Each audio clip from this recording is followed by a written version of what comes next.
Acerca do crime de lavagem. O crime de lavagem é um dos crimes mais complexos de investigarmos hoje no Brasil. É um crime que demanda investigações longas, investigações com várias cautelares, várias medidas sigilosas, que é o que eu acredito que esteja ocorrendo dentro desse processo, que continua sigiloso. De uma forma até assim um pouco estranha, que causou perplexidade, foi aí a diminuição, a retirada do sigilo da decisão que determinou a prisão cautelar, chamada prisão preventiva do cantor Gustavo Lima e de uma outra pessoa.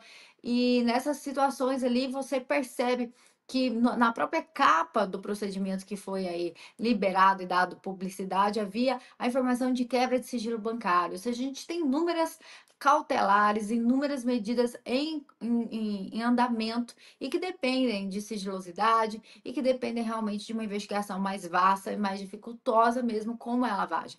A lavagem de capitais envolve você disfarçar os valores que você recebe pela prática de crimes, pela prática de infrações penais. E disfarçar esses valores envolve uma elaboração, é realmente um pensamento, é uma inteligência toda para fazer com que esse valor ele retorne no nosso sistema financeiro com a aparência de que foi legal, de que foi lícito.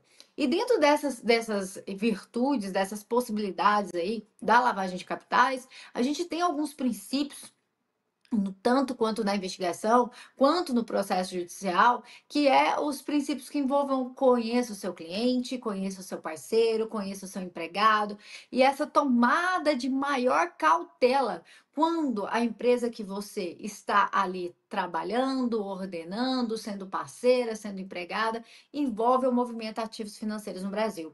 As pessoas têm que entender ou precisam ter conhecimento maior de que a partir do momento que você faz parte ou opera ou trabalha com qualquer empresa que envolve grandes montes de valores, grande montagem de valor aí, você passa a ter responsabilidades dentro do sistema econômico financeiro do país.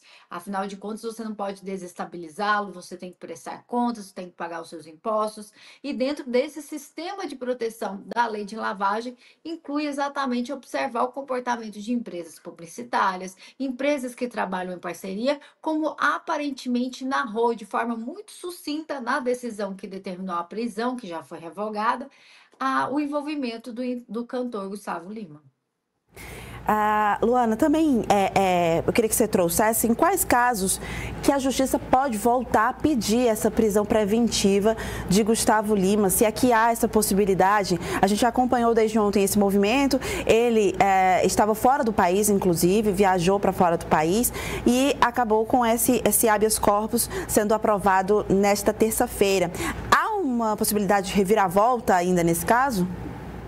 Bom, a prisão preventiva ela é uma prisão excepcionalíssima dentro do processo brasileiro. Nós temos que pensar que, assim como tudo na vida, tem ordem para que as coisas aconteçam. A prisão, a ordem normal, natural dela é que ocorra ao final do processo com uma sentença em trânsito em julgado. Quando que você pode antecipar a prisão, a retirada da liberdade de uma pessoa? Em requisitos cautelares muito específicos.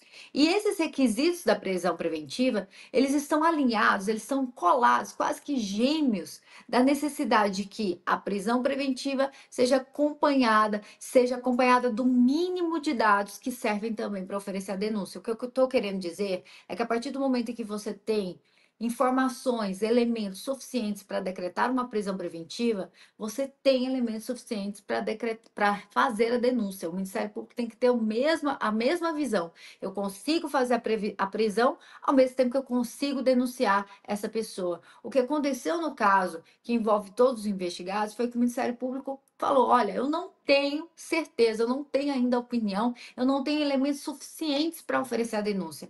A partir desse momento em que o Ministério Público fala: olha, está faltando informação, está faltando indício, está faltando prova, está faltando algum detalhe aqui que não me permite fazer a denúncia. A partir desse momento não se sustenta a prisão preventiva. E por isso que a prisão preventiva de todos eles caíram e já se esperava que caísse a do Gustavo Lima também.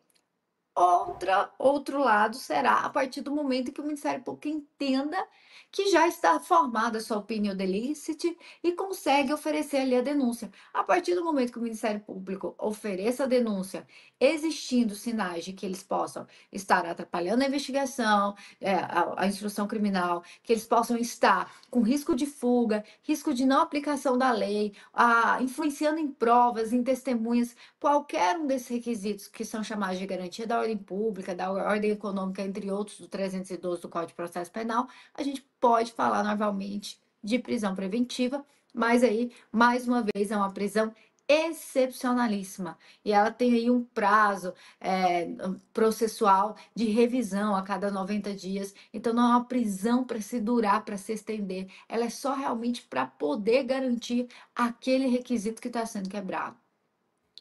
Delegada, o fato desses dois alvos, né, Deolane e Gustavo Lima, serem pessoas absolutamente conhecidas, absolutamente midiáticas, qual é a relação direta ou indireta que você enxerga nesse caso para essas decisões, né? E também deixar bem claro que houve uma diferenciação bem importante entre Deolane e Gustavo Lima. Deolane ficou 20 dias, né, nessa situação e Gustavo Lima teve rapidamente esse habeas corpus aprovado, então não chegou nem a ser preso. Então eu queria muito o seu comentário a respeito desses dois casos, se há uma relação que você enxerga sobre isso. Bom, primeiramente, as pessoas precisam parar de confundir prisões midiáticas, ou seja, prisões que estão ali somente por um clamor social, por um anseio vingativo ou algo parecido, com prisões que dão mídia. É óbvio que eu prender qualquer famoso nesse país, a gente vai gerar mídia, mas não necessariamente devemos observar que o comportamento do judiciário seria uma prisão midiática, porque precisamos lembrar que na prisão da Deolane, tivemos outros 22 mandados ali sendo cumpridos e sendo buscados. Obviamente que, como professora e observando o comportamento social e a criminologia mesmo, nós percebemos um tratamento aí da própria sociedade que, por que não se estenderia ao próprio órgão judiciário, que é composto de membros dessa sociedade. Obviamente que vimos aí, quando se tratava de Deolane, quando se tratava de uma mulher, quando se tratava aí de até uma polarização política, a gente teve um comportamento diferenciado. Agora, a gente está diante também, e não podemos deixar de ser injusto, de um novo investigado. A Deolane, desde o princípio, me parece, pelo que foi vazado e informado, ela compunha as investigações desde o princípio. Já o Gustavo Lima, pelo que consta na decisão, ele se trata de um novo investigado. Então, nesse ponto, devemos ser justos. Agora, obviamente, a gente observa aí a repercussão social dos dois casos, né?